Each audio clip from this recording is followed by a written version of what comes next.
El objetivo de esta práctica fue conocer cómo se comporta un diodo. Un diodo es un componente electrónico de dos terminales que permite el flujo de corriente eléctrica en una dirección, mientras que bloquea el flujo en una dirección opuesta.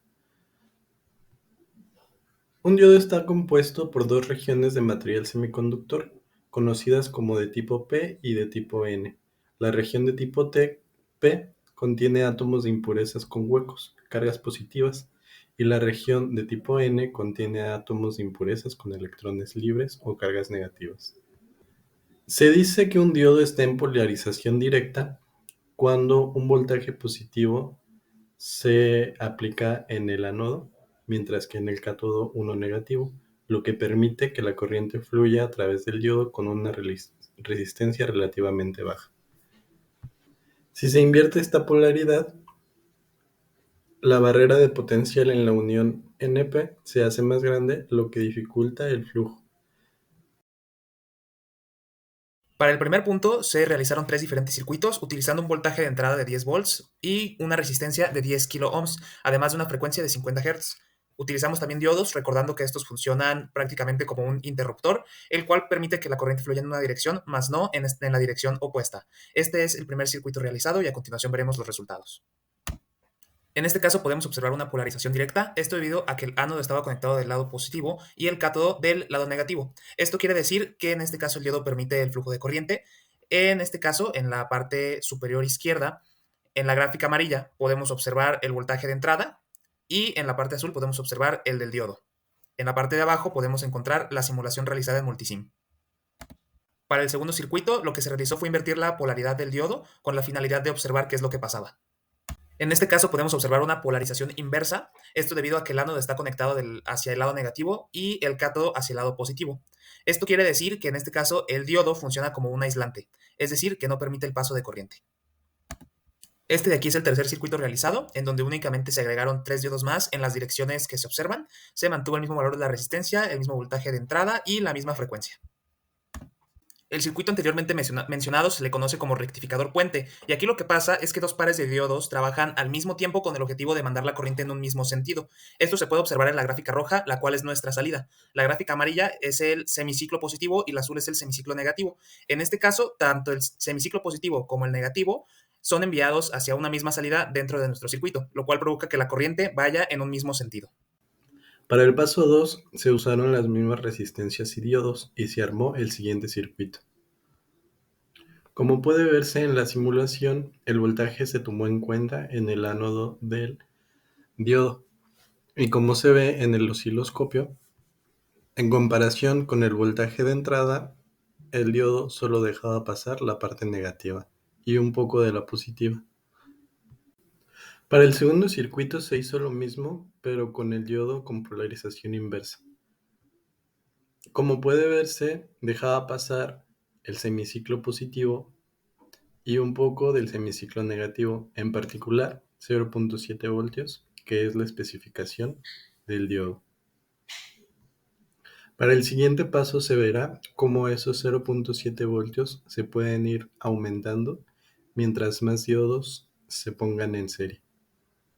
Para el paso 3 se nos pidió que se observara qué varía en el circuito si se colocan tres diodos en serie. Para esto se hicieron dos circuitos, uno en polarización directa y otro en polarización inversa, como complemento del paso 2. Lo que se pudo observar con este acomodo en el circuito de los diodos en polarización directa conectados en serie, que fueron tres, es que se aumenta la caída de voltaje. Esta caída de voltaje se debe a que cada diodo cuenta con 0.7 volts para poderse accionar si se ve de una manera de switch. Estos se suman debido a que están conectados en serie y es la caída que se puede notar en el semiciclo superior. Ahora, esto afecta a la amplitud o al flujo de corriente que se va a permitir en un circuito.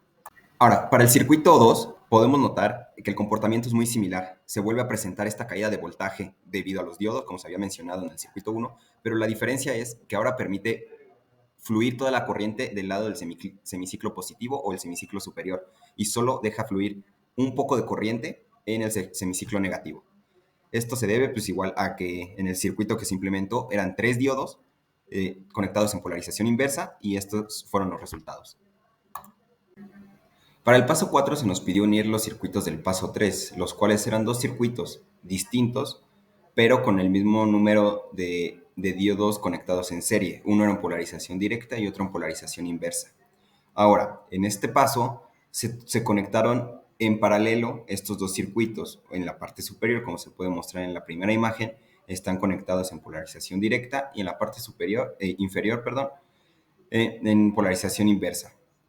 Ahora, este tipo de acomodo en estos circuitos nos permite controlar los picos de voltaje en cada semiciclo. Por ejemplo, en la segunda imagen se puede notar en la gráfica del osciloscopio que en la parte superior del semiciclo, en el semiciclo superior, hay un pico de voltaje menor al que se encuentra en el semiciclo inferior. Esto se debe al acomodo de diodos que pusimos, ya que si aumentamos o reducimos de una manera no equitativa en el circuito los diodos, estos picos van a ser distintos y las caídas de los voltajes pues va a afectar, ya que como se mostró en el paso 3, mientras más diodos en serie tengamos, más será la suma de los voltajes de caída en dichos diodos.